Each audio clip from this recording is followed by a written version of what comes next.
नमस्कार दोस्तों, आपका स्वागत है आपके अपने YouTube चैनल जिसका नाम है स्टोरी बूम।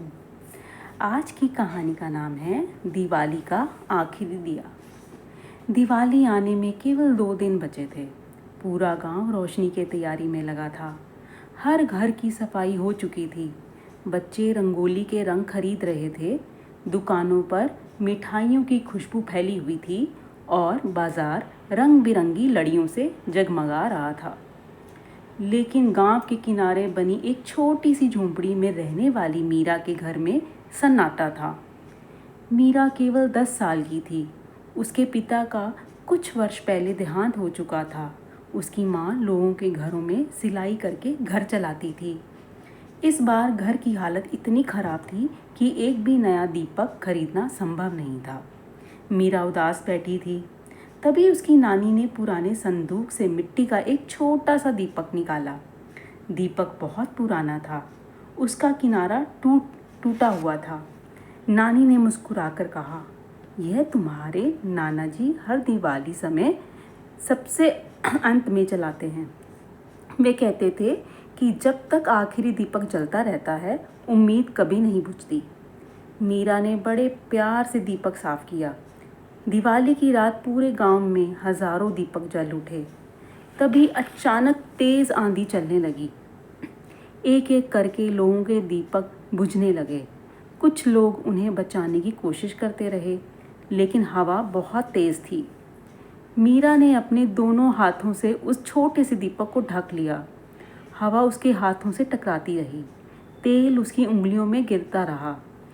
गरम लौ से उसकी हथेलियां हल्की सी जल भी गई, लेकिन उसने दीपक बुझने नहीं दिया। उसी समय गांव के कुछ बच्चे वहां पहुंचे। उन्होंने देखा कि मीरा अकेली दीपक बचाने की कोशिश कर रही है।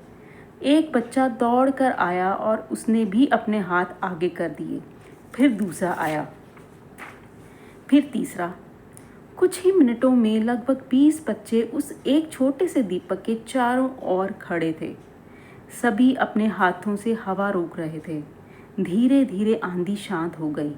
दीपक अब भी जल रहा था। मीरा मुस्कुरा रही थी। गांव के बुजुर्ग यह दृश्य देखकर भावुक हो गए। उन्होंने कहा, आज इस एक दीपक ने पूरे गांव को एक कर दिया। अगले वर्ष गांव में एक नई परंपरा शुरू हुई। दिवाली की रात हर घर से एक दीपक लाकर चौपाल में रखा जाता। सब दीपकों को उसी आखिरी दीपक से जलाया जाता। लोग कहते, रोशनी तब सबसे सुंदर होती है जब वह केवल अपने लिए नहीं, सबके लिए जलती है। सालों बाद मीरा एक शिक्षिका बनी। हर दिवाली वह अपने विद्यार्थियों को वही पुराना दीपक दिखाती और कहती, जीवन में कभी ऐसा समय आएगा जब तुम्हें लगेगा कि तुम अकेले हो। उस दिन इस दीपक को याद करना। अगर तुम उम्मीद की लौ बचाए रखोगे तो लोग तुम्हारे साथ जुड़ते चले जाएंगे। आज भी उस गांव की पहचान उसके बड़े मंदिर या बाजार से नहीं, बल्कि उस परंपरा से है जहां एक छोटा सा दीपक हर साल पूरे गांव को फिर से एक परिवार बना देता है। तो इससे हमें ये सीख मिलती है, उम्मीद की एक छोटी सी लौ हजारों बुझते हुए दिलों को फिर से रोशन कर सकती है। तो दोस्तों, मुझे आशा है कि यह कहानी आपको ज़रूर अच्छी लगी होगी। यदि ऐसा है तो कृपया आप हमारे चैनल को सब्सक्राइब करें, लाइक, शेयर व कमेंट ज़रूर करें।